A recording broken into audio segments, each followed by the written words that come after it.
turn to the teacher. Turn to the teacher. Turn to the teacher. Turn to the teacher. Turn to the teacher.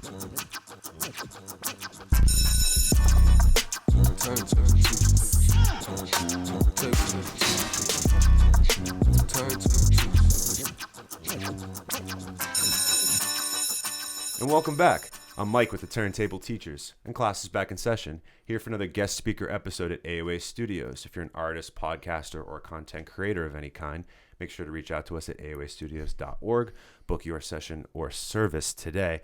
And I am joined today by someone that might not look super familiar to people, but you should know who he is once we sort of start to talk about who he's involved with, and sort of, you're just a great behind the scenes guy, bro. I feel you just really make things run and operate in such a great way. He is the CEO, founder of JMC, indie label, would you call it, or more of a collective? More of a collective. Collective. Soon to be label.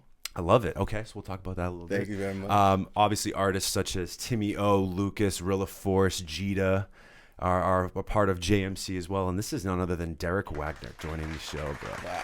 Thank you very much, man. Thanks for having me. It's a pleasure, bro. Pleasure to have you. Great. I've really enjoyed getting to know not only you but the whole team over the course of the last few years. Like, I'm really glad we've had a good rapport, and for sure. It's just been great. It's been great to get to know you guys. And you were like by far, one of the first people to show us love and be interested in documenting things before you even knew what you were really showing up to. Like the first show we did, there was so much of the music we did wasn't even out yet. So I really appreciate you being there the whole journey, and yeah, it feels like a full circle moment. Totally. I know. I'm so excited to have you.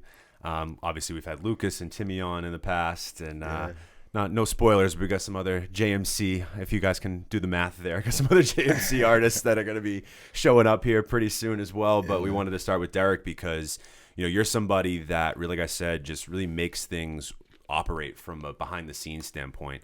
And I appreciate that a lot, coming from somebody that's sometimes trying to do the same in some regard. But I think for you, you just feel like somebody that really wants to aid and, your friends and the people that you really care about, to like, you see so much in them as artists. And I feel like you've even grown a lot too, as not only just a manager and someone that can kind of help them along with the business side of things, but even just as a creative yourself. So I'm excited to dive into a lot of this for sure today. Yeah, me too.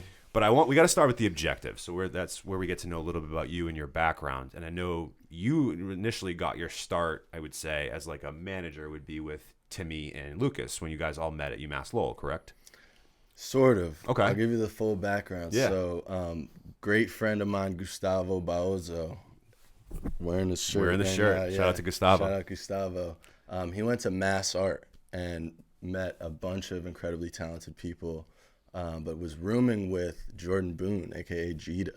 Oh, okay. So I pulled up to their house just kind of to visit, like any college kid would his friends. And Gustavo was in the process of like turning the living room into a studio. Mm-hmm. And so Jiida was the first one that I had met, and they were putting music out through Junto Sound was kind of the umbrella that they were operating under. And through Jiida, kind of after college, he moved into an apartment in Alston that was full of producers and artists. So I pulled up on Jiida, like a year or so later, and the first session I pulled up to, there was multiple studios in the house, but the room that I was in that day was l.ucas, Timi O, YDA, and Jovi. Right. And so that's kind of how I got acquainted to all of them. The very first thing we did was Smooth. They were kind of trying to figure out what direction they wanted to go for, and Jovi was like, "Oh, let's hit like a party next door vibe," and I was like, "Oh, l.ucas, what if you played Break from Toronto?" And he like looked at me and like pressed spacebar, like that was the song I just had pulled up. Shit, so I was kind of like, "Oh, wow, this guy's pretty cool." And so yeah, right away he kind of cooked the beat up. I'd never seen somebody make a song that fast, and also how he was building it up and like stripping it down, kind of introducing different elements, and ultimately locking in on the beat. and was like, all right, I gotta go meet a friend for dinner real quick. I'll be right back. And then kind of left the artist to write.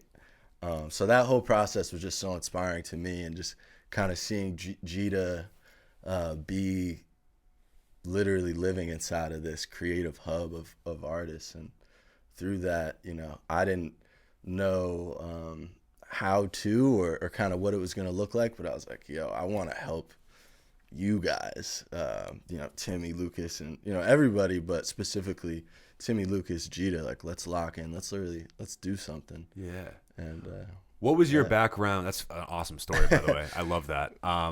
What was your background in terms of like music before and just creative before that time? For sure. I mean, music was like my first love.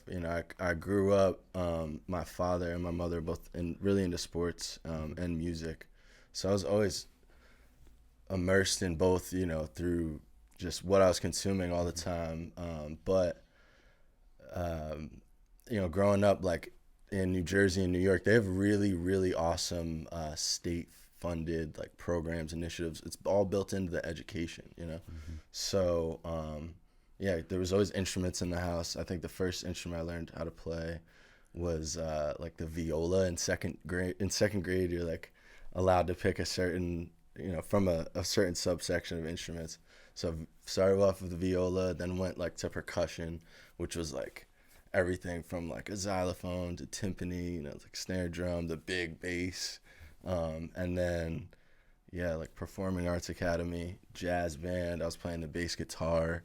I was in drumline. So I was kind of always just messing with everything. And then moving to New Hampshire, really locked in on football. And through that kind of parted ways a little bit with music. But I always, because of my relationship with it and, studying it, playing it, like I've always felt like I was listening to it in a very, like, I don't know, like, not educational way, but like I was really listening, I wasn't like just, you were very analytical. I was very analytical with it. And I think that's why we get along, because I'm in the same boat. I don't have that similar like background in terms of playing, but it was one of those things where on a Friday night, I'd be going home in middle school, high school, and like I'd just be downloading a bunch of music, and just listening to it and just trying to figure out like whether it be different rhyme schemes. It's like I come more from like a writing standpoint, right? It being like I liked the lyricism. That was always like the thing I was always analyzing and figuring out like,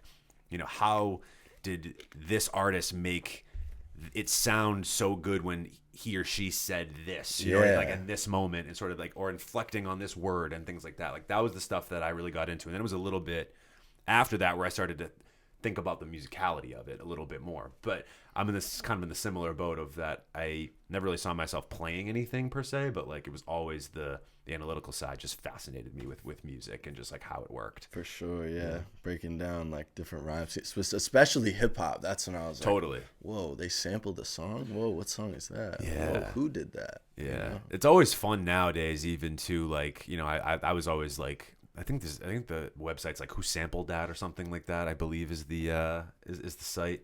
But I was always fascinated with when finding a song and be like, what's the sample like the original sample from this specific song? Like I found out about like Shaka Khan through Kanye West, because the very first song I think he ever really put out that was like mainstream was Through the Wire. Yeah. And Through the Fire was originally a Shaka Khan song. So I remember playing it. I was probably like 10 or 11 years old. My mom's like, this is a remake. And I'm sitting there going, no, it's not. I'm like, no, this is Kanye West. Like, no. And she's like, no, it's a remake. Like, go figure. Like, she was even like, go figure it out. Like, go look it up or whatever.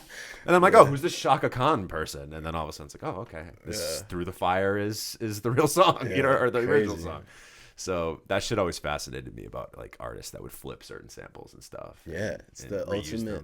It's like the ultimate medium for expressing not only creativity but like inspiration. Totally.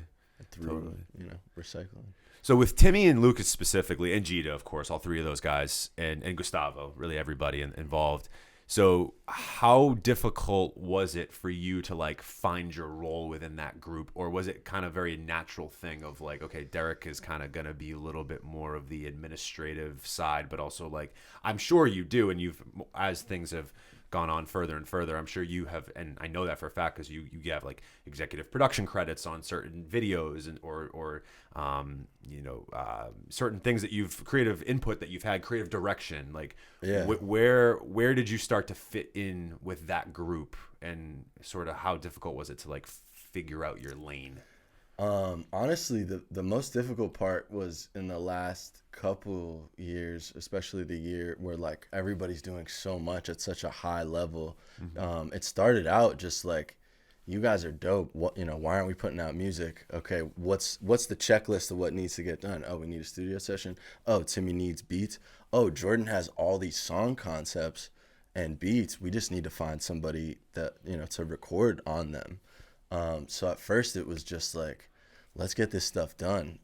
Jiida was the first one to push me to kind of be like, we need you to have a studio, because I always had the space and the desire and kind of like pulling everybody in, not just, the 3 artists that we're talking about, but people they've collaborated with. Sure. So a lot of times I was, driving to New Bedford to pull up on Greedy P or Young Quapo, like with a studio and like a Jiida beat pack. So I think through just my own professional endeavors and, my own life, like I'm the oldest sibling, like I've kind of been captain of football teams and whatnot. Like I've always been good at like rallying. It's something that I enjoy. Like, hey, let's get this done. Let's get this going. But yeah, now we were just talking off camera about, the video that Timi just dropped. And, crazy, by the way. Sundayservice, is that correct? Sundayservice. Check that shit out, people. We'll link it in the description, but for sure. Wild. Man, he's really stepping it up. But yeah, so now it's like, it kind of hit a point where like I was involved in so much of the stuff. It was like, wait, this isn't like scalable. You guys are so fire. I need to kind of lock in more specifically to certain things. So I would say it happened very naturally at first, and then over time it was like, okay, let's refine these roles and who's doing what and how can we be efficient and not just busy, because I know this, managing multiple artists and this whole studio and the podcast, like sometimes you can kind of get overwhelmed, like there's so much to do. Absolutely. But when you have a team, you're able to really just divide and conquer. Absolutely. No, that makes total sense. And especially when people are on the same page, which I feel like it's so weird to me, because I feel like you guys when you guys come together, it feels like there's this synergy. Yeah. But there's also like an understanding that you guys can go about and do things separately as well. And like there's really none of that ego involved. I mean, not that say that there isn't always ego involved, but it doesn't feel like there's ever, I mean, I could be wrong. No, the you're outside right, looking in, like bro, there's like no tension when you guys are just like, oh, and Timmy's like, I'm going to go do this. Lucas is like, cool, whatever. Like we'll lock in at some point in the time. You know what I mean? I'm happy that you're able to observe that, because that's exactly it. Like we really try to work together when it makes sense and share resources. Somebody learned something from something they did or somebody they bumped into, like we share all that. But yeah, it's supposed to be a place that develops talent. And if if Timi just Sundayservice, that's the first song that he's released on a Jiida beat. And which is wild. It's crazy if you think about it, because I was very like shocked by that. Yeah, man. So it's like there's really no egos. We're all about just putting out the best product, making visions come to life. Like, what's this idea? Let's develop it and let's find the best way to introduce it to the world. You guys are all willing to like play the role that's needed at that time, and like you said, it's for the betterment of whatever the project is you're working on, and that's huge, bro. That's why I've always loved and credited feel like you a lot, because I feel like the first time I've met you, you were just kind of in the back. You were running around. You were in the background and just like kind of trying to just do your thing, and it was never about you. The first show that I came to, and then finally I think they coaxed you on to the like we got to get Deric on stage at the end, because like he kind of helped make this happen, and you were almost just kind of like, hey, it's not really me, it's these guys, For sure. But you clearly have quite the role yourself. So I want to commend you guys for that, because it's like, I think it's a great thing for people to see, because it's important. I think that's what helps people kind of as a whole get to that next level. I mean, just to give you, a quick story behind the dynamic you're just talking about. Like even with the album, we had planned to drop it at maybe a year before it actually came out, and a lot of those demos and a lot of those concepts for the songs were already done. You know, Lucas has no shortage of ideas, and Right. when he's inspired, like, it comes out. You know, like Isolate, he just did and sent, and like that was done. But when he sent it, you know, so but with the album, he had a lot of really strong songs and kind of had the desire to like put out a body of work, you know. As an artist, he wanted to do that, which is kind of the opposite of what somebody would say you should do. You know, it's all about singles and, This day and age, right? 100%. but he was like, man, I really want to do this album, and he kind of already had a lot of songs to go. So Jiida really came in and helped make them songs. Like, that's what he's best at, is like, he really truly is a vessel. Like, oh, we're doing a country song today, or we're doing R&B, we're doing melodic rap, we're doing trap, whatever it is. Like, he just becomes that. And so We've talked about it. Not to cut you off, he's the best kept secret in Massachusetts, and I don't think he should not be a secret much longer. I hope, dude. but yeah, no, he's been getting out there a little bit more. But yeah, so Jiida really helped bring a lot of those things across the finish line, and a lot of working on that was just refining ideas. And along the way, you know, he identified like Better was just like a short song, and he was very intentional about who he selected to be on the album, but the opportunities for artists to pop up like kind of happened naturally. sure. And with Better, like, Timi recorded that verse literally like 10 months before the album dropped. And as we were like finally doing all the final mixes, we wanted him to re-record it. And like, me and Lucas had to like pep talk him through. He kept being like, no, I won't do this anymore. Like, this isn't me. And we're like, bro, like, this is fire. Just do it exactly the same way. Just on this better mic. You know, we're in a better room now. Yep. And like, shout out to Timi. Like, he trusted Lucas's vision. That's what I'm saying, right? Man, like, that's one of my favorite Timi verses ever. And I feel like it like is It's one of my favorite songs you guys have put out. yeah, and it's like the exclamation point on the album. So 100%. For you, what's been the biggest either challenge or area of growth that you've seen in yourself? Because like I said, I think you've been so much more involved on the creative side of things, like even with music videos or rollouts on albums, or even just these ideas that you guys have had for, like, you look back to the Lucas album, like, I thought it was so cool that you guys rented out a theater and did it like as like a movie theater experience to like watch this visual album, pretty much is what it was, like, I would say, right? Yeah. Like, it wasn't even really a music, they sure. weren't music videos, it was like it was a visual experience, and you're like, okay, well, you know. And I know it was like kind of Lucas's idea at the beginning, I think, right? To like do the movie theater thing, but like, you've made all this shit happen, right? Like, in the background. So I'm curious for you of like, what's been the biggest area of growth you've seen or improvement in yourself that like maybe when you look back, you're a little surprised by, or maybe you're just like proud of in some way? yeah, I mean, I think, you know, in the beginning, a lot of what I was doing was just advocating and confirming, like, yo, this is dope. Why isn't this done? It's done. Oh, you want to tweak the mix a little bit? Okay, let's do that and then finish it. So just kind of evolving from there, you know, we're like at almost 70 releases that JMC has worked on in some capacity. So the whole body of it, you know, huge growth learning experience. But just from that beginning dynamic, it's been like, if I'm saying that to the artist, right, I'm always pushing them outside their comfort zones. I've had to do that in a lot of ways with like that first show. Like, you know, we were trying to get a show, trying to figure out how to give everybody an opportunity to perform. And we really just, shout out to Jordan Prang, you know, he had like a slot. It was like the after hours of like afterwards, this play. They had like this 2-hour slot. They wanted somebody to just like come play the guitar real quick and leave. And we turned that into the first JMC show, right? And that was just Timi O, Lucas, and friends. We didn't even mention who was going to be on there. And we were just able to build so much momentum that like that it sold out before the doors opened. So for me, like, the biggest growth that I've observed is like through pushing them to do things that are a little bit outside their comfort zone, I've felt, you know, I can't say that without also acting that way. So like, if I'm saying to Lucas, like, okay, we need to have an event to build some momentum. Let's have, we were talking about doing multiple listening parties. but you've been to listening parties. Sure. It's kind of this weird in between of like, you want people to sit and listen, or if it's more of like there's food and like drinks there, maybe you want to be performing. And Lucas wanted everybody to just silently listen to the music, right?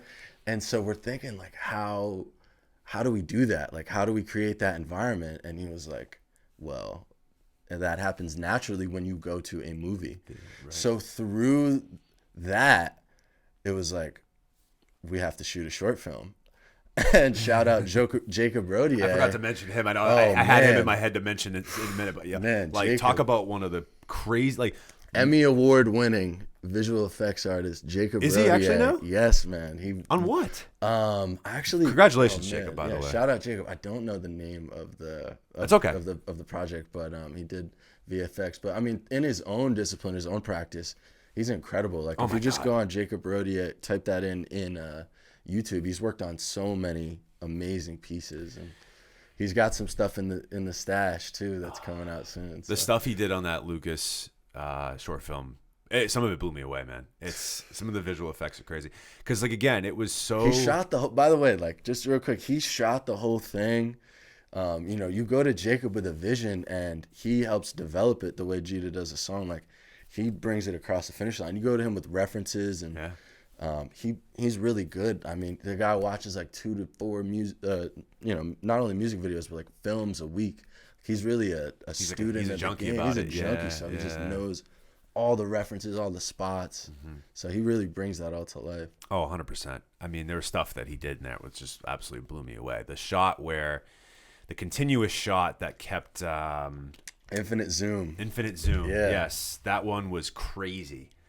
I remember saying to Carissa when we were watching it, I'm like, damn, I want to learn how to do that shit. Like that was wild. Like, yeah, it was super cool. I remember he even said like that was one of the more difficult shots he had done there. It was, man, because it was this interesting, Yeah. You have to do it tastefully, or it's just like you can't just sit there and watch a zoom for 2 or 3 minutes. It's like it's very intense. It's different. He killed that. Yeah, he really did, man. Yeah, seriously.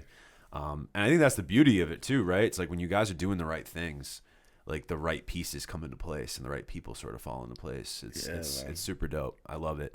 Can I give? Sorry, I know. Of course, I have no. Go for tidbits. it. So the first time we ever worked with Jacob was on the Pretty music video. Okay. For Lucas. Yep. Max Max directed the video, and Jacob was just kind of doing some DP work, and we had finished Bad Place and Cairo. Bad Place is a Lucas song. Cairo is a Timi song. And Max lived in North Carolina. So we wanted to shoot videos and try to leverage him being out here. So I convinced Max that we can somehow shoot, and obviously, and the artist, we can do 2 music videos in 2 days in just a weekend. And, sure, why not?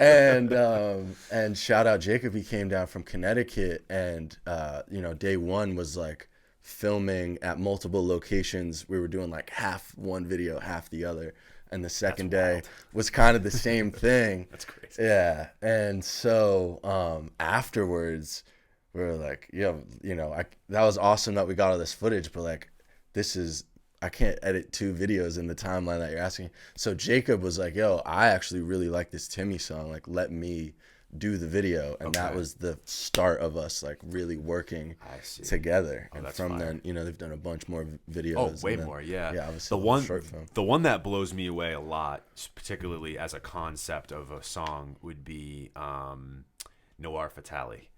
That video, Fatale, sorry, I'm mispronouncing it. That video is ridiculous. Yeah, man. Ridiculous. It's perfect. Based on what the song sounds like, what it's about, it just fits. Yeah. It's so it has this almost for anyone that hasn't seen it, it has this almost very noir, obviously, but very Gotham style, dark, gritty. And a cool twist at the end too is a story that's involved. It's less abstract, of course, than Lucas's short film, but and then the shot at the end that I won't give away, but for anyone that hasn't seen it, check it out. You gotta It's go on check YouTube. it out. But there's a shot at the end that's just kind of mind blowing in my opinion. So it's man. pretty cool. I'm sure you know exactly what I'm talking about. But yeah. No, and that's a product of, you know, Timi being the visionary that he is. Like once he made the song, he was like, I know how this song needs looks, to sound and looks. yeah, you know, and so he had this strong vision, and he starts to pull references, and they, you know, start building a deck, and like Jacob's adding to it, and then the way they do it, they really just focus on like, this is what the shot's gonna look like, and then they kind of will string it together. Or with that one, there was obviously a through line, but sure. yeah. Dude, so cool. I just love what you guys are doing. I've been a huge supporter for years, and it's just awesome to watch the growth. Yeah. I say that all the time to like people that I, but like came on to very early on in my career of this, and then to see where people are going, it's just so awesome to watch and witness. So, and it's just, and you guys, I feel like just getting started. There's man. It almost just feels started. Yeah. So this is the main lesson. This is the next segment where we talk about what you got going on right now, and specifically with JMC, it's this proof of concept show, which feels like a weird thing to say, because I feel like you guys have been doing. I feel like you've proved your concept, but like I don't know, like, you know what I mean? Like, Thank you for saying that.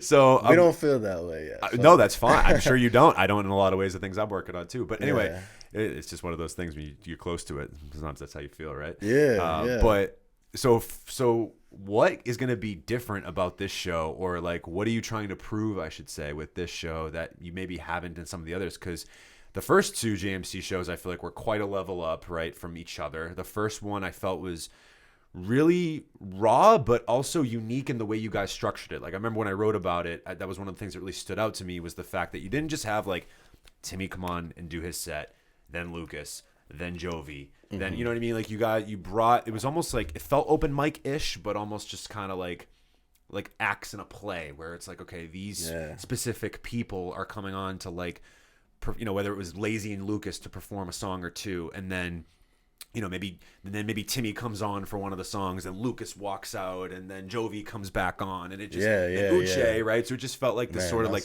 revolving. It was a lot of fun, and it kept you on your toes, and I loved that. Versus the second one felt like it was a huge level up from all the acts. Like you guys I thought all the acts just absolutely killed it. From a performance standpoint, but you guys really, I feel like, up to the visuals for that one, and it was a little bit more. Leo was there, Leo the Kind. Shout out to Leo, shout out Leo, who's big. Actually, so I forgot to mention this. Olivia, who's behind the camera, that's how I met Olivia. It's through Leo the Kind. So shout out Leo, who's back there. So shout out to Olivia, of course, who's our audio engineer in training, a new member of the team. So anyway, and then with this one, so like, what's gonna be? I know you guys are being very secretive about it, so whatever you are willing to share. Sure.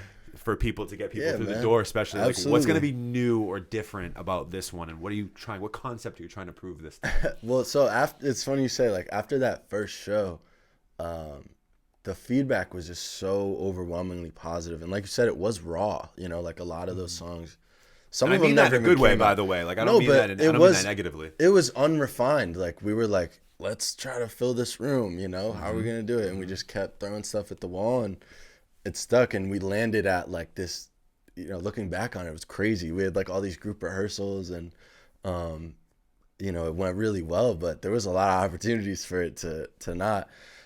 So with this one, you know, we announced all the acts, you know, it's all the JMC artists. But yeah, after that first year, Carson Perkins, he came up to me, shout out Carson. He used to do a lot of marketing work for us. And he was like, 3 words, proof of concept. And I was like, man, that's like, that always just stuck with me. I'm like, I want to figure out how to use that. But, you know, what we're trying to do with this show is step everything up, right? Like the venue, we're at the Crystal Ballroom now. Great venue. Incredible venue. We actually brought on a whole production design team. So we have Mariah Rodriguez, who's doing all of the motion graphics and the lighting, and we have Kate Mook, who's building an actual set. So it's going to be really immersive. Like Junto Music Club, as you mentioned, has kind of been like this behind the scenes facilitating studio and live events. Now it's like, you know, this is what the brand looks and feels like, and this is how we highlight the artists that we collaborate and that we work with, you know, both on and off the roster. So really just making it a whole event. It's going to be, you know, after coming to this show on May 11th, you'll know exactly what Junto Music Club is all about. So you feel like everything you guys have done to this point is kind of almost led to this sort of Absolutely. event of like, this is really where we start our, like, everything was this was all the prologue. Like this is chapter 1 is what you guys are trying to say. For sure. I mean, yeah, you know, we're not a band, we're a collective, but like, you know, like I said, that first event we threw just kind of out of necessity because we wanted to get some artists, 100%. but you know, the feedback was so good, we ran it back the second year. Like this third year, we're just trying to reward everybody, you know, such as yourself, who's like been rocking with us along the way, and kind of prove that, like, hey, as you guys continue to support us, we're gonna continue to deliver. I mean, you know, think about, like, Timi doesn't even have a project out.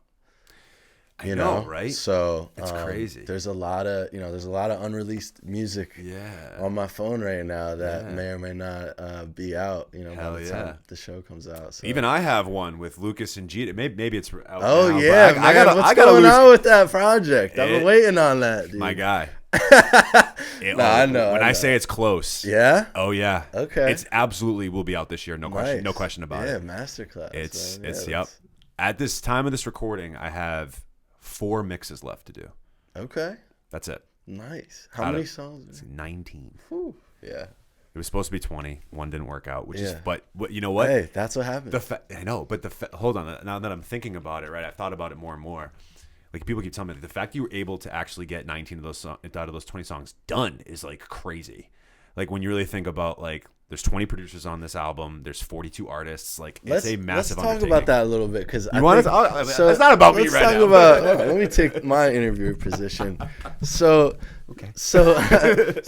obviously, like, this is, correct me if I'm wrong, like, that was one of your first experiences, you know, going through the whole studio recording. 100%. So, you know, 100%. It was a very lofty, ambitious goal, and maybe you didn't know the intricacies of it going in. I had no idea.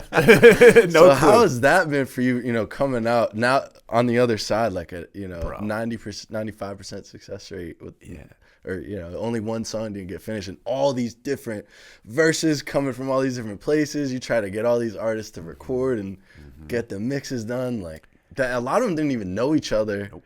Yeah. How is that? And if you had known what you know now, would you have even? Oh, hell yeah, I would do it again. As crazy as this process has been, wild, like, in the undertaking, right? I would absolutely do it again. Yeah. And here's a couple of reasons why. So, first of all, I think what worked was my persistence, right? I think I am somebody who, I don't say I was pushy with people, but I was very much of like, listen, this is just like, I see this, I know that this is going to work. Like, I know everybody's busy. Like, coming from even from that standpoint of like, I know everyone's busy. I get it. Like, but I want to make this work. And I think too, part of it was the timing was perfect. I think had I tried this a year prior, or 2, I don't think I had the cachet, I had built enough cachet in the scene yet for people to take me seriously or to take what I was trying to do seriously. I think that I had been well respected enough at that point that as a platform and as a person, and people knew me well enough to know, like, you were showing up. Yeah, that, and like that my intentions were good, and that, you know, did I do everything perfectly and well throughout this? No, like, I had my hiccups, and I had to learn a lot. I mean, Zafir was hugely supportive, helpful with me with, like, he's like, bro, we got to get you on BMI. We got to make sure, like, you're on ASCAP. Like, before you even drop a song, like, you know, we got to make sure we have a split sheet template ready to go to, like, make sure everybody gets their shares and stuff like that. Just doing everything the right way.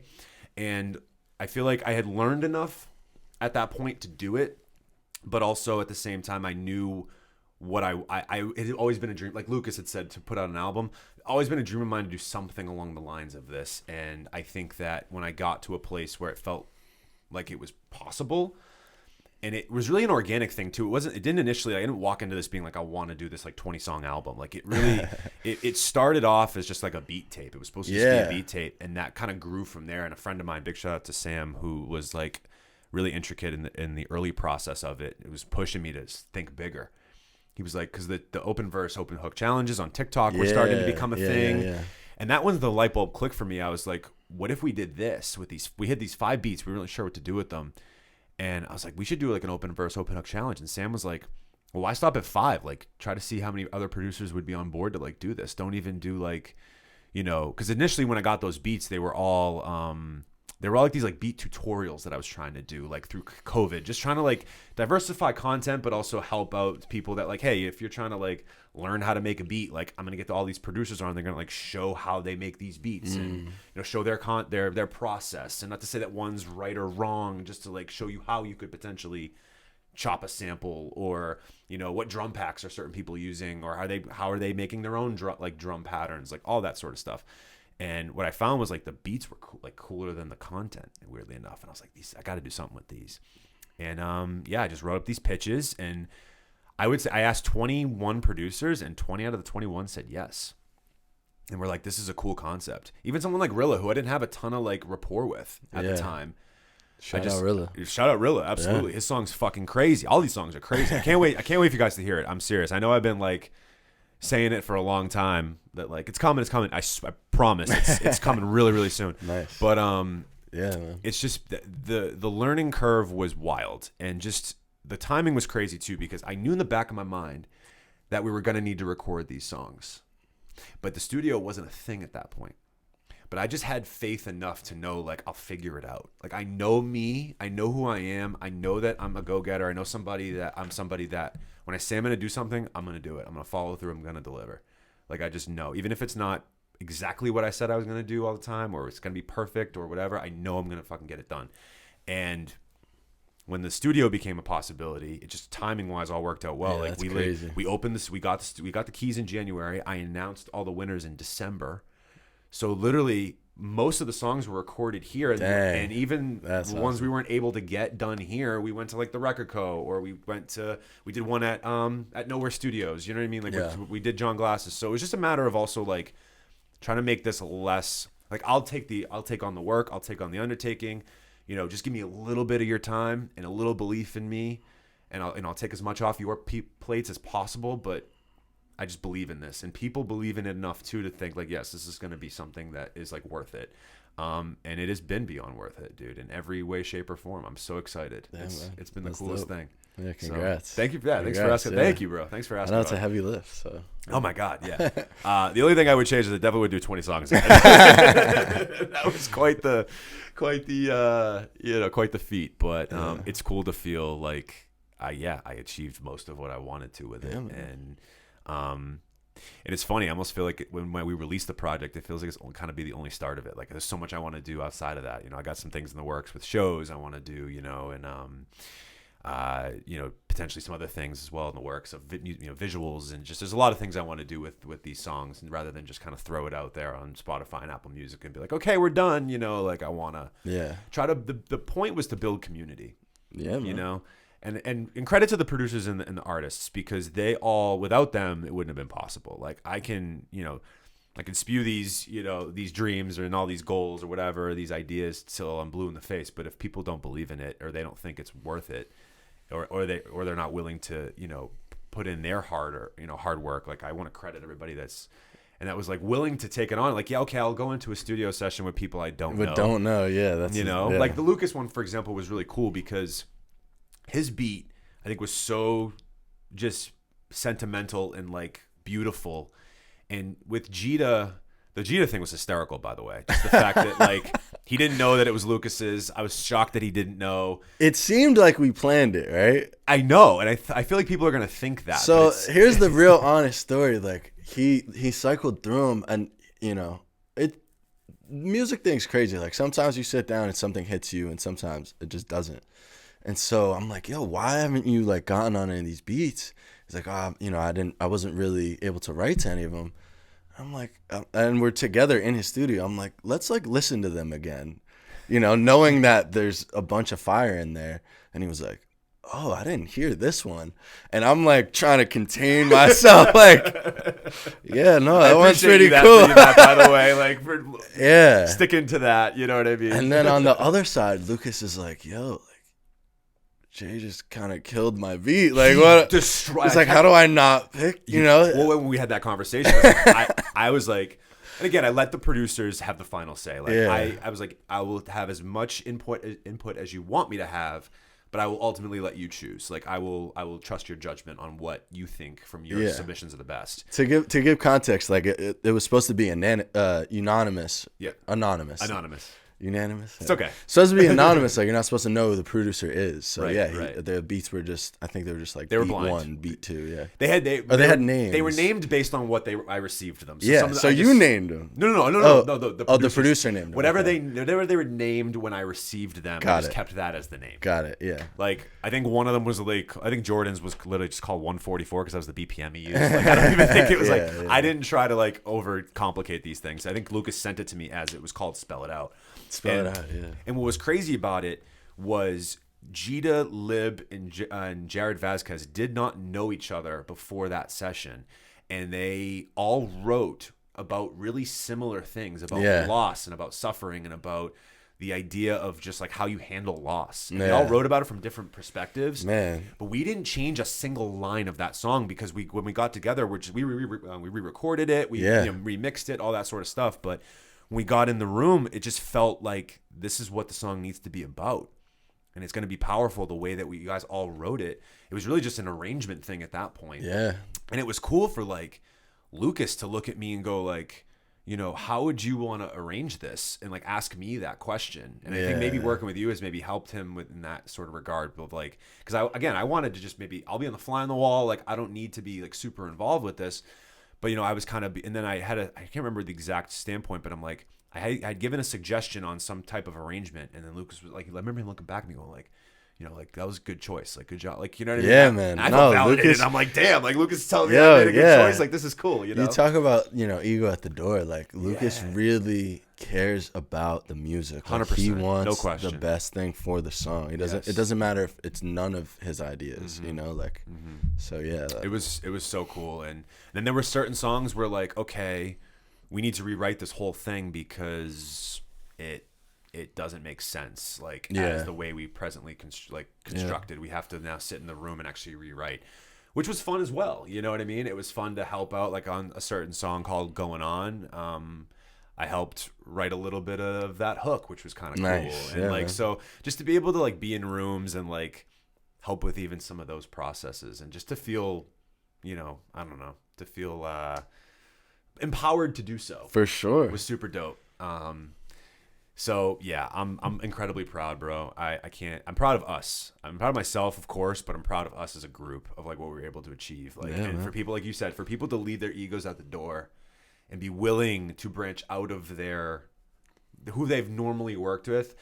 And I think it's literally created relationships, which is the coolest part. Like, everyone thinks that knows Julian Mendoza and Lib. They think they've been friends for years. They met for the first time at our studio session a little over a year ago, and now they're best friends. Yeah. Especially Julian and Crithy got in touch with each other through Masterclass, and now they're dating. Like, it's like cool. It's like crazy. You know what I mean? It's like there's certain artists that are working with producers now that like they're like working on EPs together or like other projects outside of this. It's like. Yeah.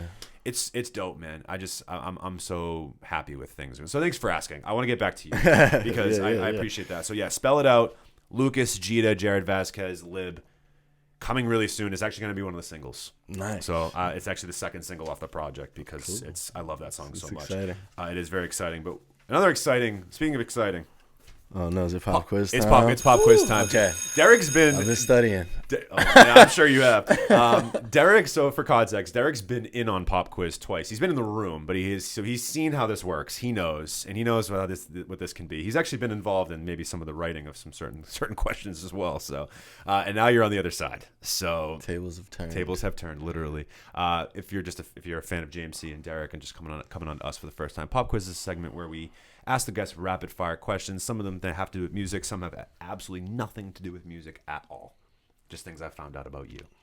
Nothing bad, nothing embarrassing, nothing bad. It's all good stuff. Are you ready? I'm ready. Okay, we're gonna start easy.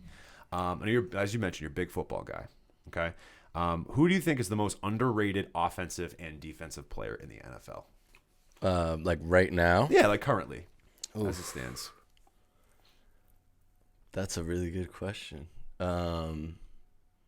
Because I know you were a defense guy, right? You I were played a linebacker, so I'm really more drawn to say a linebacker. Go ahead. No, I was about to say is that there's a linebacker. I mean, Fred Warner, man. Like, I think people who watch football understand, or have studied the game, but like this guy, he is one of the faster players on the field, and he's just a missile. Like the amount of ground he's able to cover and disrupt. So he's a linebacker for the 49ers. Like just completely disrupt an offense, cover anybody. He does things that a middle linebacker shouldn't do. Like he could almost play running back, and he's just out in the middle of the field just causing havoc. So I love watching him play. And then offensively, man, underrated offensive football player.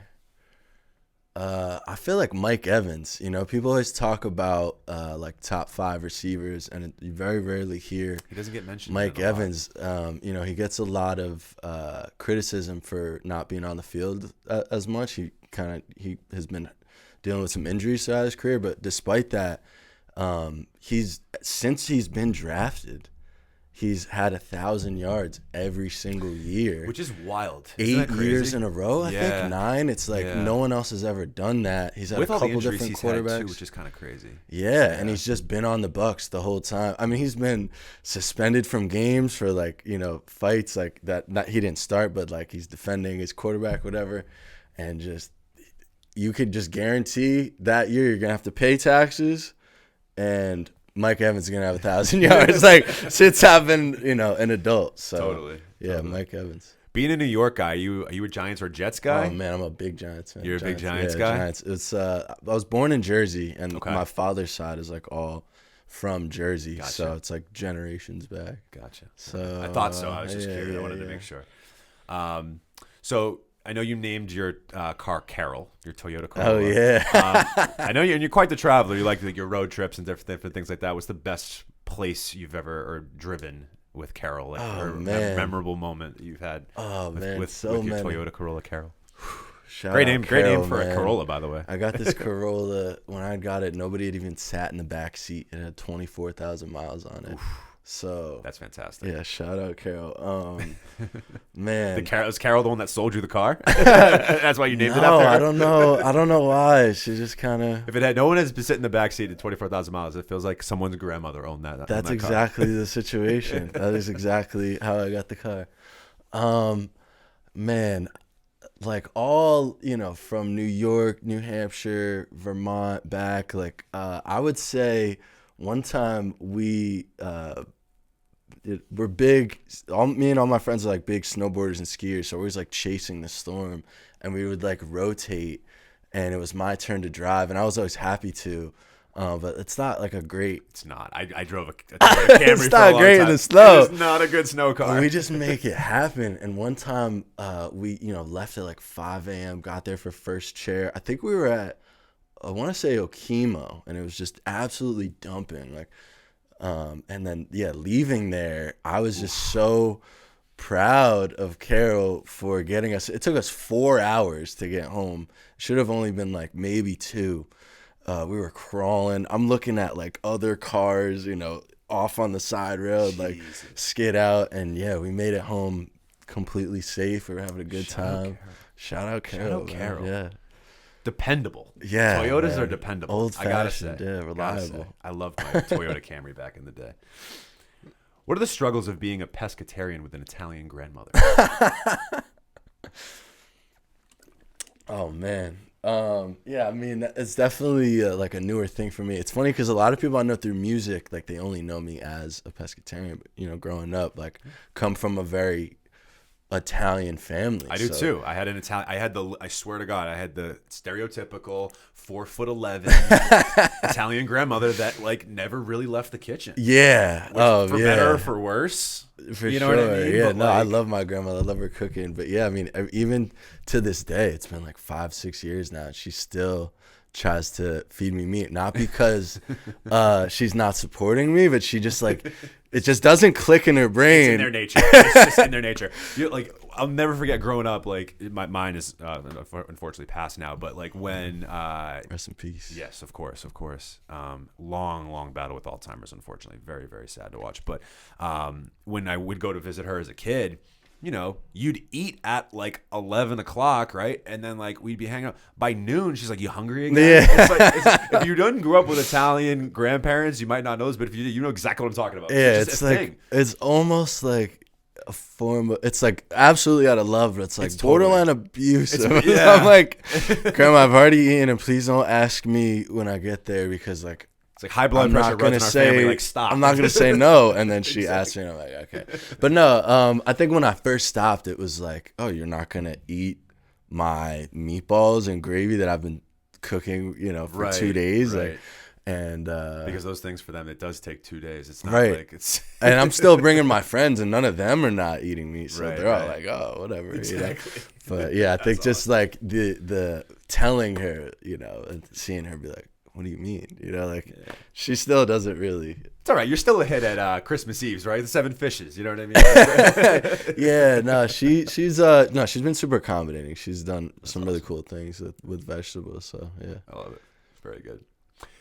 So you had mentioned it earlier, but I want to harp on it a bit more now. Make the case why snowboarding is better than skiing, which I feel like is contrary to popular opinion. I feel like most people ski rather than snowboard, but yeah. I mean, we used to have horse and buggies. You know, we used to have very bulky, slow cars. Like I don't know, snowboarding is not nearly as old as skiing. I don't know, man. When you watch it, like which one looks cooler? You know, like which one has influenced culture more? Like I don't know. It's funny because I don't want to throw too much shade at my skier community because like all of my friends are skiers, so I'm happy that like I've moved a lot, and through that I've still been able to find like communities of people who like to ride at the level of intensity as I do. Like we're leaving the trail, we're hunting the powder, like it's a snow warning, don't drive, like we're definitely gonna go to the mountain. And they just coincidentally, most of them have been skiers. So I want to maybe make amends to the friction between the two, you know, like. But yeah, I mean, I don't know, I think it's just cooler. I think it's cooler. I totally looks cooler. I'm right there with you. I've heard it's much harder. I've only skied a handful of times. I'm not very good. The thing about skiing is if you're athletic and like adrenaline, you can hop on a pair of skis and kind of like figure it out. Mm-hmm. With snowboarding, you're not going to do that. Like the first it's harder. 3-4 times. Like when I learned snowboarding, I was on my butt for the first year. You know, I was like 8 or 9, but like it's just a lot of people fall and like break their wrist because they like will put their hands back, and it's just learning how to ride on your edge and like even learning how to just ride straight and not turning. It's a much bigger like learning barrier to entry to like be comfortable on a board. But I think once you have that down, it's easier to master and like push what you're doing. Or skiing, you know, it's easy to like learn how to pizza and, you know, like, but then to be able to like rip through glades, like rapid fire, like go 65 miles an hour. Yeah. That's like, and that's your, like you, just for anyone that doesn't know, like you are the thrill chaser. Yeah. Like, that is like you in a nutshell, right? For sure. What's been like your biggest or most memorable thrill of that you've had in your life? Because I know you've been everywhere, you travel a ton, and also like follow question as well. How many flights did you take in 2023? I was told to ask you that. Oh man, you know it's crazy. I was thinking about like sitting there to like tally it up, and I was like, who do I think I am? Like who's gonna ask me how many flights I've taken? Me. I will. I don't know, man. I have family in Atlanta, and Washington, you know, Seattle. So like, it started out me just like wanting to see my family and friends. Like I moved a lot growing up, and I've been fortunate enough to like make some really good relationships with some people. So it started off just like me wanting to stay in touch, but then, you know, through that, like I just love to go somewhere and like learn about the people. What are you guys listening to? What are you eating? Where are you going on the weekends? You know, what are you guys wearing? You know, all that stuff is really fascinating to me. I would somewhere like, I don't know, man, like 25, 26. I don't know. I went to Greece. That was awesome. Shout out the homie Stavros, the whole Helios team over there. Yeah, he had a Mykonos wedding. That's crazy. That's awesome. Biggest thrill. I went to BC. I went to what's the name of the mountain in Canada? I can't remember it. It'll come to me. Whistler Blackcomb. And I was like the only really advanced rider in my group, so I wasn't able, and I didn't know anybody there. So normally, like going to Jay or going to like some of these other mountains, I'll have a friend who's like, okay, this is where we're gonna go. This is the powder stash. This is like the trails that aren't on the map. I didn't have that, so the whole first day, I'm just like, first of all, blown away. I've never been to Canada. There's just so much snow. It's so expansive. It goes forever. But I'm like, man, I know there's more to this mountain than I'm seeing. And I'm not complaining. Like, I know there is. And You're then one of those. I could just... And then I kind of started just like following this group of people who like took their skis off and like climbed up and like disappeared. I was like, whoa, where are they going? So I did that, and we got to the other side, and it was like everything I had dreamed of like a bowl where like there's absolutely the opportunity to make a line of snow that nobody has ever touched ever. And I was like, oh my God, I can't believe this is here. I like took a photo, like thanked the universe for this moment, and I strapped in, and I was like, growing up watching like snowboarding videos, and especially on the East Coast, like we don't really get a ton of great terrain, a ton of powder. So being there and having that moment of like, oh my God, I'm about to do this thing I've always wanted to do, and then dropping in, and it was like exactly what I thought it would be.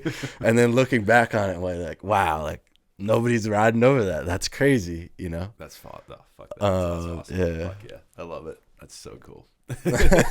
you would be that person. I'd be like, where are they going? They're crazy. I'm gonna stick on the I like my blue squares. I gotta, all right, honestly, and then here's like the more truth to it. Like I got a little bit carried away. I like didn't want to, I like saw where everybody was going. I was like, nah, I want to stay where nobody's gone yet. And then I'm like, oh, whoa, like that's like a cliff. Okay, I need to like march over in like waist deep snow. I was like so exhausted to like get back where I needed to go, and then like back to the mountain. But it was worth it. It all worked out. I would do it again. You're here in one piece. It's good. Yeah. Sorry, Mom, if you're listening to that. Mama Wagner, we apologize. Left that part out. So I know your favorite movie is Toy Story, or one of. Oh, for sure, man. You're a big Toy Story guy. Yeah. And I know that you owned a pair of Crocs with Toy Story gibbets. Is that correct? I still have them. Still have them? Man. Yeah. So if JMC had a line of gibbets, what would they look like? Oh man, that's a good question. Honestly, like I'm sure Gustavo would have some hand in the production of those. Yeah, man. Shout out Sculpture Robotics if anybody needs anything 3D printed or gibbets. Like I would definitely hit Gustavo up. But I just want to come clean. Like I'm not a Crocs. I have one pair of Crocs. I love them. I'm not like a gibbets guy. Like I just got these gibbets because I'm like Toy Story's dope. But if JMC had some gibbets, I would. We would have a house, like the house logo. And then what else would we have? Let me think.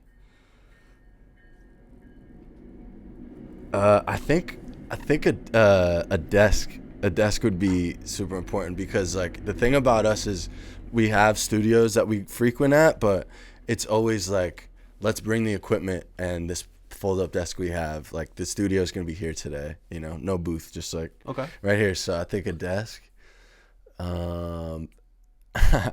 Everybody makes fun of me because like I used to call like a MIDI controller like a keyboard like MPK. So they would just started calling everything an MPK. Yeah. So we would have like one of those little like Akai MPKs. Okay. And I don't know. It's a 3-pack. I think maybe. Yeah, they usually come in threes, right? I was figuring you're pack. gonna give me Yeah, three. okay, Yeah, 3-pack. That would be it.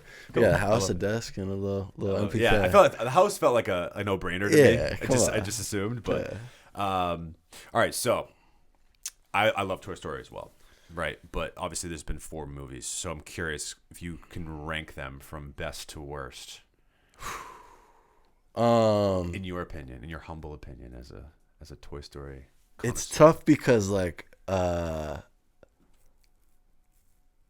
so third was the one where Andy went to college, right? I believe so. Yeah, If okay. I'm not mistaken. Because there's like a newer one. The 4th one came out in 2019. Okay, cool. It's quite good. Yeah. I think I think Toy Story 2, if like you're just coming in not really caring about the story at all, like that one I think is better than Toy Story 1. Okay. So I'll go 2, 1, and then the third one to me, like if you had, so shout out Grandma Z, like I used to always watch those movies at her house. So by the time the third one came out, and I'm growing up, these movies came out in the 90s. Sure. So by the time the third one came out, like I was a senior in high school going to college. So we went there together. So like awesome. If you haven't seen, it's been out long enough. Yeah, I feel like if you haven't seen it by now, you might not watch. Yeah, but there's like a really emotional moment where like they all think they're gonna die, and they all just kind of like Woody, like they all like hold hands because Woody kind of is, or I think maybe Buzz is like tells them like, yo, like let's stop fighting this, like we're gonna. They basically accept that they're all gonna die together, and me and my grandma are sitting there crying like in the theater. So I think that one, just from a sentimental value, I'd say 2, 1, 3, 4. But I thought 4 was, really awesome, really beautiful, like how Woody kind of had this whole legacy with Andy and all his boys and, the whole gang, and then kind of went on to do his own thing, and like that was okay. Yeah. And so I don't know, maybe that one was better, but because of that emotional moment, I'm gonna leave 3 a little higher. I like it. I don't just, by the way, like, yeah, I like other movies too. No, I know. I'm sure you do. I'm not just in here locked in on kids' movies. Although, shout out Pixar, Disney, like I think anybody from like our generation, those movies aged really, really well. Incredibly well. I have a lot of younger siblings. A lot of them. And they've all like tapped in to that for stuff. sure. Yeah, I think that was the best generation of like TV and film for like kids. I really do. I believe. I mean, I know we're super biased in saying that. Although I heard, or I saw, I should say, that they're coming out with a documentary about Nickelodeon, and apparently it's not very good. Like some of the behind the scenes shit. Which I'm curious about, but also at the same time, like, yikes. Okay, so I have a very interesting history with this particular location, and speaking of movies, is it true that you used to work at Chunky's? Oh yeah, big shout out Chunky's. So for anyone that's never been, what Chunky's is, or do you want to explain it, or do you want me to? Oh man, go ahead. You got it. So anybody that's ever been to Chunky's, okay, it's a movie theater like your average movie theater, except you get to eat dinner. They literally give you dinner they offer you dinner while you watch the movie. And alcohol. Yeah. So conceptually, it's pretty great. As a kid, I loved it. Here's the deal. I went there the last couple of years, I'd say, with my girlfriend. We went to see Dune. Okay. And I was a bit disappointed with it did not hit the way it used to. Yeah. So for you, looking back, would you say that the concept is like overrated, underrated, or like properly rated? Because I feel like a lot of people like it was kind of a thing when I was a kid. Like sure. Everybody wanted to go to Chunky's. Everyone had their birthday party at fucking Chunky's. Yeah, it was either Chunky's or Bonkers where I was growing Definitely. up. Like that was it. So for me though, going back as an adult, I'm like it didn't have the same. I don't know. Like you watch something. No, for sure. Which one did you go to, by the way? Just out of curiosity, they have a couple. It's a different great question. They do have a couple locations. locations. I want to say it was. I want to say Methuen, but that doesn't feel right. Or was it like Pelham or Nashua? I don't know. But anyway, I think she was living in Tewksbury at the time. I want to say it was. They're all kind of in that area. They are. Yeah, they're right there. I can't tell went to you the Nashua one. Maybe it was the Nashua one. I don't know. Yeah. Either way, it's all the same thing. Yeah. I think conceptually, it's like I think it's a really good idea. They have tables. Like it's not like traditional movie seating. It's like a table that you sit on either side of, so everybody's looking at the screen. Right. And like to your left or right, there's, you know, a table with food on it. So I think like having server, you know, I think conceptually it's a great idea, but if you've ever been out to eat or you've ever watched a movie, you know that seeing and communicating with your waiter is very important, and being in the dark when it's when you're watching a movie is also very important. So I think it's just very hard to execute. When I was working there, we had like rock star staff. Like a lot of these people. No. I mean, okay. When I came in, like I learned a lot of things that I learned about customer service and how to run, you know, a event and like handle like large amounts of workload at a very like almost unrealistic time frame, and like how to like manage stressful situations and personalities. Hey, because not to cut you off, but you like the one of your points makes sense to me. It's like, if the movie's an hour and a half, everyone needs to get their food within that hour and a half, preferably before the first hour is up. Right, exactly. So I didn't even think about that. Oh my god! Because if like you're behind in a restaurant, like it kind of is what it is. Sometimes, right. You know, sometimes. But if the movie ends, like they're gonna just leave, and then we just lost thousands of dollars. Yeah. So yeah, I think conceptually it's a great idea. I think it really. When I was there, they relied a lot on like college kids, and then they had like a couple kind of like anchor staff. But I think if you lose too many of those people who have like, you know, been there, seen it all, know exactly how to do it, and then I think it's more about staff. But you know, it's a very lofty goal, much like, you know, we were talking about the master class. Like it's lofty. It clearly works, but there's a lot of room for error. So masterclass is the next chunky. Yeah. No, but they're cool, man. Like they show playoff games. They show UFC fights. Like, oh, that's dope. I didn't know that. Yeah, that's tight. Yeah, that I like that. That's interesting. And then they do like a lot of like family stuff. So like tickets are cheaper, like in the morning for like a mom and their kid or whatever. Yeah, because like I said, I know like I had so many friends of mine growing up that had birthday parties there. Yeah, it was a thing. Like, yeah, people really liked it. Cool. No, I thought that was funny when I finally worked at Chunky's. I'm like, no shit. I just went. I wasn't. We walked out of there going, oh man, I hate to hear that. You know, honestly, I haven't been in. Maybe like, because being an adult, maybe just loses its gloss or its allure. You know what I mean? As an adult, for sure. Like, when you're a kid, you're like, this is so cool. I haven't been in a while, so I have to. Pop in there. Yeah. See if it's still any good. All right, last question of Pop Quiz. Other than having perpetual issues with your iCloud, what other technology curses have you suffered from over the years? Oh man, yeah.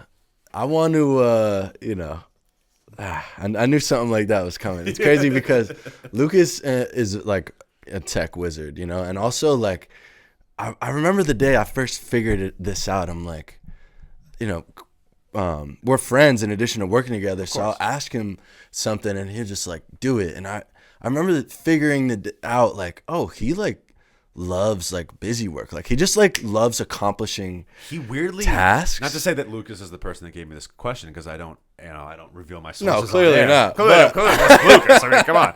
But I had an iCloud issue too, and he helped me with. Yeah, he weirdly was like so down to like do it. Nah, man, he just fixes stuff. He like loved it. Yeah, he like or says he loves it. I sent him a text. I'm like, hey, like, this is a shot. I knew you used to work at Apple, but like, I'm having iCloud. It's like, when you get a chance, whatever. He's like, oh my God, I'll call you in like 10 minutes. Yeah, like he loves that stuff. So yeah, I don't know.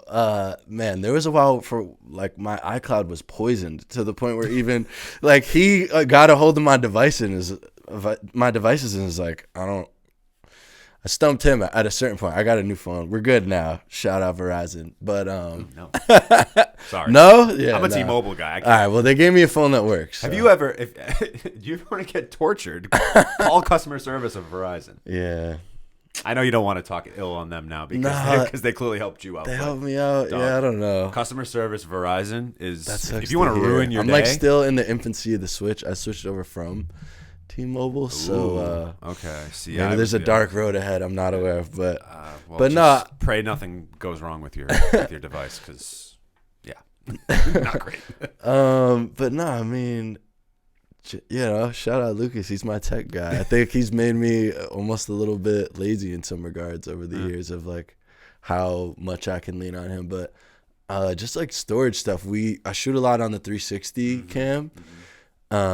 sometimes like too much, you know, and like the worst thing to give to an editor is just like way too much footage. And then when it's like me like riding, you know, a dirt bike or just like hiking, it's like I'm the editor, so like I just have so much backlog of like 360 footage that is like not properly formatted. And lesson learned there. Definitely gotta like organize it right away, you know, even a bunch of like studio sessions and etc. Fair enough. Yeah. Well, that was Pop Quiz with Pop Deric. Quiz. You killed it. A+ for Deric. Nice. He did really well. One of the other things I wanted to talk about with you guys in regards to JMC is the retreats, because I know you guys, that's like a big thing you guys do. Not often, but it's something you guys do. For sure. A decent amount. Maybe often is the right word. I don't know. But I'm curious for, you know, people that maybe don't do it or collectives that don't do it, because I find that it must, I mean, just coming from somebody that's never done one, but my guess is like it must be inspiring or freeing to be in a different location that's not a studio when you're doing these retreats. So like, what's sort of the idea behind doing them for you guys specifically? And, you know, what would you, or what's the aura of it, and how would you maybe recommend it to other artists or other groups of collectives that maybe haven't done it before, or maybe thinking about doing one? Like, I'm curious for it. Yeah, no, we call them retreats. The first bunch of retreats we did was just JMC. You know, Rilla came aboard a couple years into it, so he fit in very nicely. But I think setting the intention going in, you know, sometimes we'll call them writers' camps. Like, it really depends on what the vibe is. Sometimes it's like, yo, let's just catch up, show each other what we've been working on. We always have, you know, multiple studios, but like, we're also gonna like paint. Like at the last retreat, we like had paint supplies, and Rilla has synesthesia, so I'm like, yo, paint me like what synesthesia looks like, and he like did that. So we always find ways to like build in these little creative exercise outlets, but having like a loose schedule, or like not a loose schedule of like, okay, block A is Timi O. We're focusing on Timi. He has the chair. What do you want to do? Oh, I want to make new stuff. All right, cool. Let's get Timi on some new stuff. Oh, I have this song that I think is like done maybe second. Like, I need formatting feedback, you know? Oh, I have this song with Jay and we really just need to finish it. I just want to do that, you know? So, you know, within the JMC camp, when we have like a JMC retreat, it's fun to just go lock in. You know, we always have the studio equipment, but it's not really studio vibes. So like a lot of the moments and the inspiration come from like what's going on around us right then and there.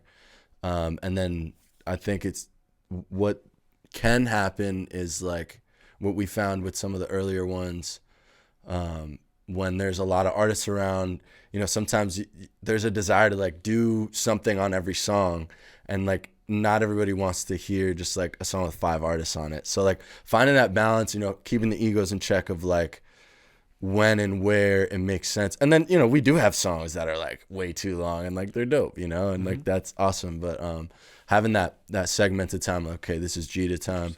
Okay, this is, you know, l.ucas time. Okay, this is free time. Like, let's just cook up, do whatever. Maybe there was something that spilled over. But then with other, you know, through that, we found that is an incredible medium to like start new music and like finish ideas. Not necessarily like a final mix, but like finish the song. Like song ideas. Yeah, you know. So big shout out Neems. We did a writers camp with Neems a while ago. We like got trapped in a nor'easter on like this lake house. Shout out Bob and Kathy. They came and rescued us. But like, yeah, bunch of dope stuff, you know, was created from that. We just recently did a writers camp with l.ucas. So I think like setting the intention of like, what are the goals, you know, what is like feeling good about the retreat or the writers camp mean, and like kind of define that and like set a goal. And then one thing that I like to do, you know, just as like somebody who's facilitating these things, like to try to promote ideas coming out, moving on to the next thing, not getting like too caught up. The last time we did like a 90-minute block, 3 30-minute segments within it. Okay. Lucas is an incredible producer. Like, he can make any type of song in a very short amount of time. But when you put him on a clock, he's equally as incredible, but it doesn't allow him to, like, you have to make a lot of decisive decisions when you're on a time, right? You have to be very, like, straightforward. Mm-hmm. So we did like 10 minutes to make the beat and then 20 minutes to make the song, with like Jiida helping out with some of the songwriting or production. They were kind of going back and forth. And then, like, after that 30 minutes is over, it's like, okay, next beat, you know? Mm-hmm. And from that, there was like 3 really cool ideas. One, like, really stood out, and, like, that will probably be a song that is released. So finding ways to challenge yourself as an artist or as a producer to maybe make something in a way that you wouldn't have, and, like, drive, you know, more dope shit. Sweet. Yeah. No, I think it's a really interesting and cool thing to do, because I think, like, again, a lot of what you're saying, it gets you out of, like, I don't want to say mundane, but it gets you out of, like, I guess the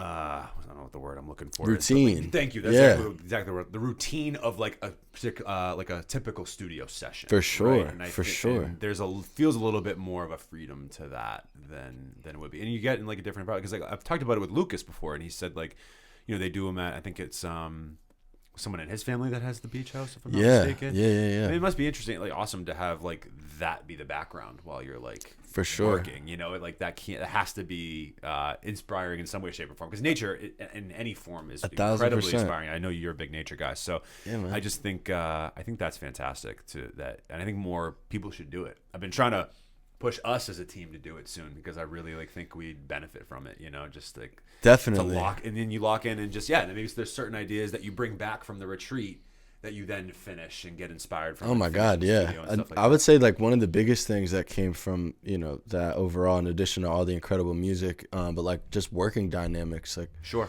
the one JMC retreat, that was the first time Jiida was like, I wrote this song, I made a beat, and I'm singing all of the words on this song for you, Lucas. Do this. And that was One More Night. And, like, no kidding. And it's not, you know, Lucas is an incredible artist. He can write and produce a song for himself, but for him to have that, like, whoa, somebody wrote a song because they want me to, you know, create. Yeah. I'm the best thing for this song. That, I think, expanded his mind in a way that might not have had that not happened. Totally. Totally. Oh, super dope. No, I, like, overall, I just love what you guys are doing as a group. And my last question would be for you as a collective. I mean, we briefly touched upon it potentially being an indie label. So what other goals or next steps do you feel like JMC needs to, or want to see, like, JMC as a whole tap into as it kind of grows? Like, where do you see it going 5-10 years down the line? Well, yeah, I think the thing that is really important to understand and recognize is, like, there is no TDE without Kendrick Lamar, right? There's no Dreamville without J. Cole. So, like, for me, it's like breaking these artists, you know, helping them continue to spread their art to the masses and step up not only the production but the attendance ultimately, and really build a fan base, and have them be the things that lift up the collective. I study Dreamville a lot. I'm very inspired. J. Cole is, like, my favorite artist, you know, of all time. And just him as an executive with Ibrahim and everything they've been able to do for Dreamville, you know, I've been taking notes the whole time. And for me, that is the ideal situation where JMC is a subsidiary of a much larger label that has access to resources, which is why I said, like, I don't really call us a label, because we don't have the resources to just, like, fully fund, you know what I mean? Of course. But we are awesome about sharing resources and collaborating with each other to, like, make up for that. Yeah. And then putting in that extra groundwork that's needed and legwork that, you know, that is needed to make these things efficient, right? 1,000%. I feel like if I was just a random person that had no context with you guys, and I, like, was looking at some of these music videos and projects that you guys have dropped, like, I would think there's at least something backing it. You know what I mean? For like, sure. So the quality's there. I think, like you said, I think it's a matter of, you know, trying to break, you know, Jiida, Lucas, and Timi, Yeah, and Rilla, and like break the them. artists, yeah. And you know, that's not to say that, you know, we do have been very fortunate to have the resources that we have and work with the people that we have, but it's all been, you know, on a collaborative level, Organic, yeah. But yeah, I think Dreamville is a really good model. Like these writing camps that we facilitate will lock in with, you know, one artist, like a Timi O centric one, but I mentioned Neems earlier. Like that's an example of us doing that outside of just the roster. Sure. And I want to continue to have that be a big part of what we do. You know, we work with a lot of different artists. But then also ultimately, like this show that we have on May 11th at the Crystal Ballroom, Proof of Concept. I want that to evolve into like a festival where we're bringing on a bunch of artists and having it be something that people are looking forward to. Totally. And knowing, like, if you see that little house on the poster, you know that that's like a stamp of, okay, that's going to be a great show. You know, brand recognition, but even if I don't necessarily know all the artists, you know, that there's a trust there. There's a trust there, like, oh dang, JMC put this on, okay.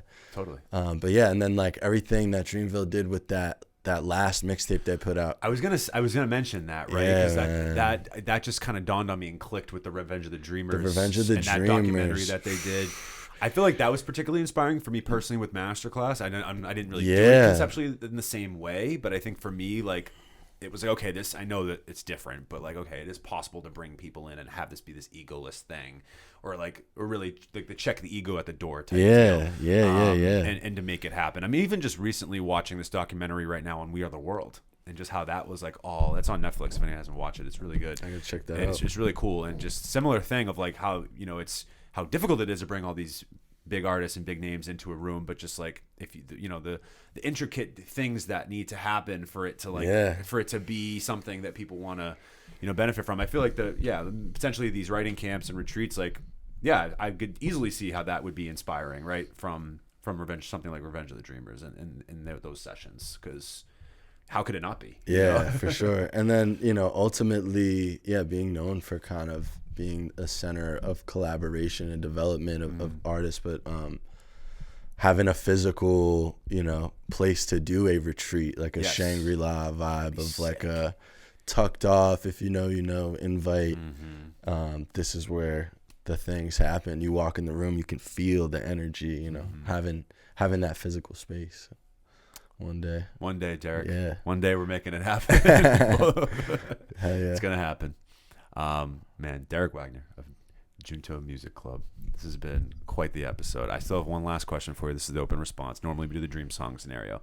This time it's a little bit different. I want you to give me either three artists or producers that would be your dream scenario to have as members of Junto Music Club. Ooh, man. Any artists in the world right now? Wow. That I usually say dead or alive, but it's like difficult to have them be a part of it. Yeah, they gotta be alive. They gotta be alive.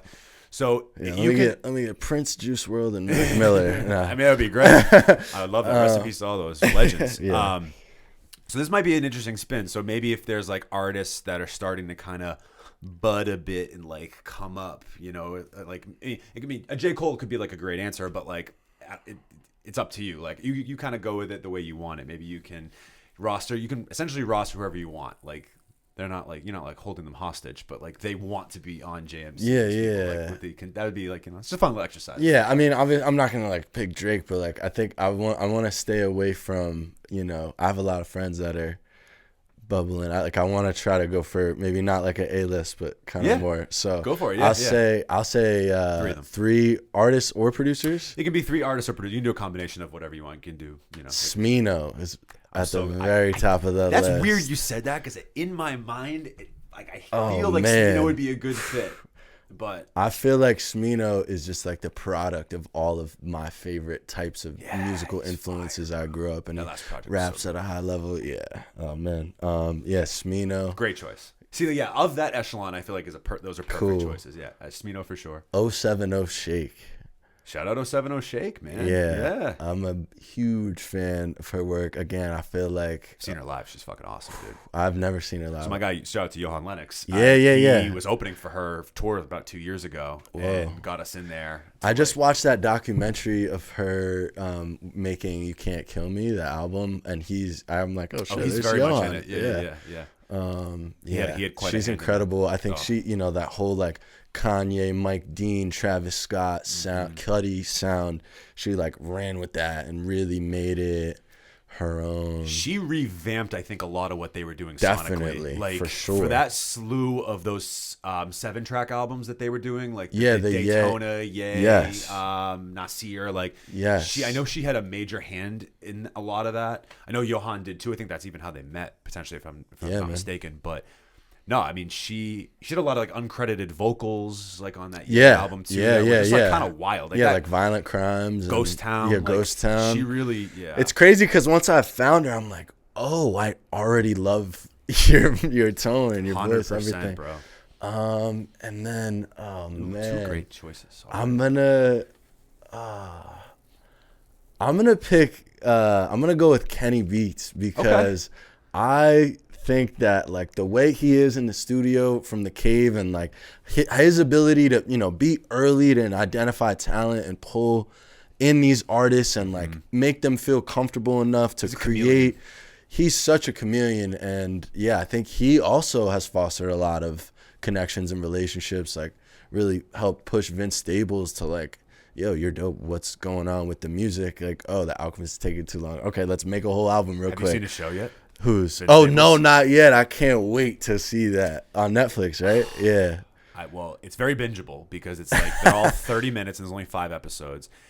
I'll put it this way. I won't, without spoiling anything. It leaves you feeling like, damn, I want 5 more episodes. Like, dang, why is this only 5 episodes? I love that. It's quite good. Yeah, I recommend it. But anyway. But I mean, in addition to him, as a producer, like I know he'd fit right in, and I think it would just the in studio vibe would be 100% up there. So that's my addition. Smino, 070 Shake, and Kenny Beats. You heard it here first, people. Yeah, man. Deric Wagner of Junto Music Club. This was quite the episode. I'm very happy we finally made this. I did too, man. Yeah, I'm very happy we finally made it happen, for sure.